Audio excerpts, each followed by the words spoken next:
بسم الله الرحمن الرحيم. الصلاة والسلام على سيدنا رسول الله. تحياتي لكم جميعا أصدقائي الأعزاء، بعد السلام عليكم ورحمة الله وبركاته.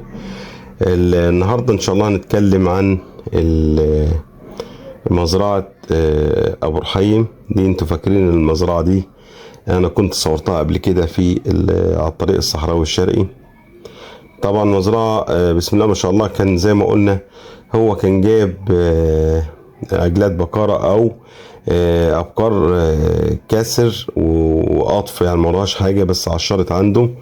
الحمد لله رب العالمين، يعني بسم الله ما شاء الله. لو انتوا رجعتوا للفيديو القديم هتعرفوا الفرق في الابقار بقى شكلها ازاي وبقى وضعها ازاي. بسم الله ما شاء الله، مع الكرامة والاكل الكويس والتغذية الجيدة الابقار بدأت شكلها يتغير، بدأ وضعها ما شاء الله مع الاشعار. طبعا احنا كنا من حوالي تقريبا شهر ونص كنا هناك وعملنا لهم عملية جس بالسونار، وطبعا دول كلهم حللنا لهم بروسيلا والحمد لله طلعوا نيجاتيف، ما فيهمش بروسيلا.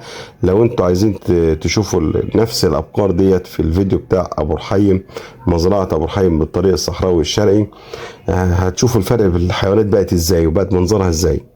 احنا من فضل الله يعني هم كلهم طلعوا اشار عندنا من فضل الله، ربنا يبارك له. يعني تقريبا 21 بقرة كانوا معظمهم عجلات بقرة، يعني المعظم كان عجلات بقرة وكان جاي لسه مع الشرش، وحصل تلقيح طبيعي عندنا، ما لقحناش صناعي. في عجل سيمنتال هتشوفوه دلوقتي. الحمد لله رب العالمين، ربنا اكرمنا فيه 5 بقرات ولدوا حاليا، عندنا 5 ولادات، وبنفكر ان شاء الله ان احنا نجيب له عجول رضيعة لان هو ما بياخدش اللبن، فممكن ان شاء الله نتصرف ونجيب له 10 عجول رضيعة بحيث ان هو يحملهم على الابقار ديت. وكمان الابقار دي فيها ميزة ان هي بتقبل العجول تحتيها، يعني دي نعمة من عند ربنا سبحانه وتعالى ورزق برضو، ان الابقار تقبل ان العجول تقف تحتيها وترضع منها. ده بصراحة في حد ذاته يعتبر كرم من ربنا سبحانه وتعالى. الشاهد من الكلام ان اللي بيبدأ مشروع، التوفيق بتاع ربنا سبحانه وتعالى، الرزق بتاع ربنا سبحانه وتعالى. زي ما قال احد الزملاء في احد التعليقات، ان اللي عايز يبدأ بالنتي، يجيب نتي سواء كان ابقار او جاموس، ويحط في دماغه ان هو يصبر عليهم شوية 1 و2 سنة، يعني يصبر عليهم 1 و2 سنة. احنا دول والله ما شاء الله ما كملناش سنة، انا نفسي متعامل معهم ما كملتش السنة معاهم. يعني من فضل الله احنا بدأت عندنا 5 ولادات والباقي كله على وش ولادة، الباقي كله عشر كبير على ولادات. يعني من فضل الله علينا، يعني احنا تقريبا جسناهم كله ما طلعوش غير 2 فاضيين او 3. دي الولادات بتاعتهم، العجول الرضيعة اللي هي ال5 ولادات فيهم ذكر طبعا و4 نتايات. حتى ان كانت السلالة دي خليط، لكن الذكر اللي انتم شايفينه السمنتال ديت هو ان شاء الله اللي احنا لقحنا بيه الابقار بعد كده. لكن دول طبعا كان في عجل فريزيان خليط هو اللي لقح الابقار دي العجول الولادات اهي بسم الله ما شاء الله. طبعا دي على الظهير الصحراوي الشرقي. لو قلت لكم يعني الحراره في الصيف بتبقى قد ايه، بتعدي ال50، لكن الحمد لله عندنا الجو في المنيا كل السلالات بتعيش عندنا. ده عجل سمنتال طلوعه موجود في المزرعه وبيلقح بيه طبيعي، مفيش اي مشكله من التلقيح الطبيعي طالما عندك حاجه هتعمل بها تهجين او تعديل للسلالات الموجودة عندك. حتى لو الابقار عندك خليط بنسبة 50% او 60% او 70%، لان طبعا مفيش حاجة بيور في مصر الا الحاجة اللي بتيجي بشهادة من بره. زي ما قلنا اي حد يقول لك ان الحيوان ده هولشتاين بيور او سيمنتال بيور، قول له اديني الشهادة بتاعته، تاخد الشهاده بتاعته وتعرف هو بيجيب كام كيلو لبن، ويبقى معاك الحاجات المستندات بتاعته، لان الحاجه المستورده بتيجي من بره بالورق بتاعها، بتبقى الحيوان مسلسل بالتسلسل بتاعه، كميه اللبن قد ايه، الاكل بتاعه قد ايه، السلاله ايه، نسبه البيور بتاعته قد ايه. فالحاجه دي اي حد هيشتري حيوان يقول لك ده مستورد او بطن اولى او بطن تانية، بيبقى معاه الورق بتاعه، انت تتحقق منه وتحقق نسبة اللبن بيجيب قد ايه، لبن الاكل بتاعه ايه، الحرارة اللي بيعيش فيها قد ايه. زي ما قلنا طبعا، زمايلنا واهلنا وحبايبنا في قنا واسوان والاقصر طبعا دايما بيبعتوا لي بيستفسروا هل السلالات دي هتعيش عندنا في الحرارة العالية.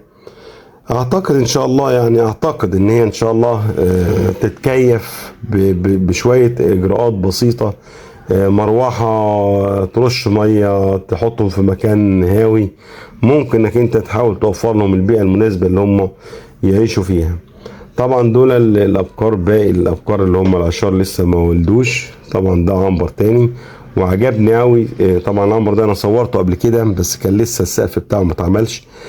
حاليا ما شاء الله ظبطوه، طولتين على الجناب. يعني عنبر زي ده ما شاء الله يمكن عرضه تقريبا يعني يمكن 6 متر او 8 متر عرض في حوالي 60 طول تقريبا يعني، وطولتين في الجناب وغير مكلف، كله بلوك اهو، عمدان بلوك وهتشوف السقف دلوقتي عباره عن الفلاق بتاع النخل ديت وثباته، وجه من فوق وحط مشمع وراح اعمل عليها ايه، طبقه اسمنت اللي هي العجنه اللي بتتحط فوق المشمع ديت، اللي هي بتحافظ على السطح من المطره. يعني ان شاء الله هتلاقوا الكاميرا هتطلع فوق على السقف دلوقتي. بصراحة حاجة كويسة، والعنبر هاوي، الجو جميل جدا، جو نظيف. اديكم شايفين الابقار صحتها عاملة ايه، فرق جامد فرق جامد. يعني انا بصراحة ما رحتهاش من حوالي يمكن شهر ونص ساعة جستهم وحنتهم جلد عقدي. حاليا احنا حصلناهم حمى كلية النهارده، وبصراحة اتبسطت جدا من التغيير اللي حاصل، ان في اهتمام في الاكل. نسبة طبعا الارض اللي مزروعة بستيم حجازي زادت، وفرت عندهم الاكل شوية. فاديكم شايفين العنبر ما شاء الله، عنبر واسع، برح، هوا من كل حتة، يعني ما شاء الله. يعني حاجات بسيطة ومش مكلفة، يعني هم البلوك واسمنت وشكرا. لا عايز حديد ولا عايز خرسانات ولا عايز قواعد اسمنتية، عنبر بسيط جدا جدا اهوت، وشغال زي الفل ومية مية. اي حد عايز يعني يبدأ بأقل تكلفة. يعني لو انتوا فاكرين ان المزرعة دي انا صورتها برضو قلت لك ايه، مزرعة بتكاليف بسيطة. فيها طبعا فيها عامل محترم، شخصية ممتازة، سخي، فاهم، تلاقيه هاوي الموضوع، بيحب الموضوع. يعني هو حاسس ان الحاجة دي بتاعته، الحاجة دي ملكه. ما هوش شغال بالاجره ولا لا، هو خايف على الحاجه دي، حاببها جدا، نفسه المشروع ينجح. دي بتفرق كتير قوي في المشاريع، بتفرق كتير معاكم في نجاح المشروع يعني. فدول زي ما قلت لك، يعني احنا لسه اول ولادات ما شاء الله للمشروع، وان شاء الله يعني لسه عندنا ولادات تاني كتير باذن الله. بعد ما يكملوا الولادات كلهم ان شاء الله هبقى اصورهم لكم تاني. وكلهم خليط، يعني ما فيش حاجة بيور يعني، كله خليط فريزر، خليط براون، حاجات من السوق عادي خالص، يعني شارينها من السوق عادي من التجار عاديين خالص اهو. زي ما انتم شايفين تقريبا كلهم خليط فريزر بنسب معينة، اللي 60% اللي 50% اللي 40% اللي 80%. فده بس كويس، يعني بداية كويسة، بداية كويسة ما شاء الله. لما يبقى عندك الحاجات دي بقارة وتعشر وتولد، بتفرق معاك في السعر كتير زي ما انتم شايفين. وحاليا ان شاء الله يعني فيه، يعني اتوقع ان شاء الله ان الاسعار تنزل في السوق الفترة اللي جاية. بالنسبة للأنية، بالنسبة للأبقار اللي هتتقني، ممكن اللحم يشد شوية، لكن إن الأنية تكون مريحة إن شاء الله لأي حد عايز يبدأ مشروع، يبدأ يشتري من دلوقتي. أديكم شايفين العنبر وشايفين العمدان وشايفين السقف، بسيط وسلس وجميل ومش غير مكلف. يعني الفلاة بتاع النخل دي مثال الناس بتبقى ترميها بتولع فيها، محدش بيستخدمها.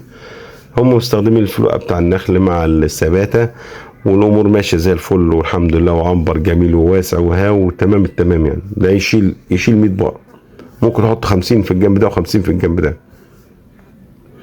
فانا كنت هناك النهارده طبعا وسعيد جدا بالمشروع ديت، فرحان لصاحبه، ربنا يبارك له. بصراحه ما فيش حاجه بتيجي من فراغ الا بتعب وشقه وجهد كبير منهم، وربنا يبارك له يا رب. ان شاء الله ان شاء الله من هنا السنه الجايه ان شاء الله يكون المشروع ده كبر قوي، وهو انسان طموح جدا. ان شاء الله بصور معاه فيديو ان شاء الله واخليه يحكي تجربته، بس هو طبعا بيسافر ما كانش موجود النهارده، فان شاء الله هعمل معاه فيديو واخليه يحكي القصة بتاعته، لان هو بصراحة هاوي الموضوع وعنده استعداد انه يدخل بتقله في المشروع ويكبر ويعمل نظام عنبر حلاب. ربنا ييسر له الامر يعني، نتمنى له كل خير، وان شاء الله اتمنى الناس كلها يكون عندها مشروع زي ده. تحياتي لكم جميعا، والسلام عليكم ورحمة الله وبركاته.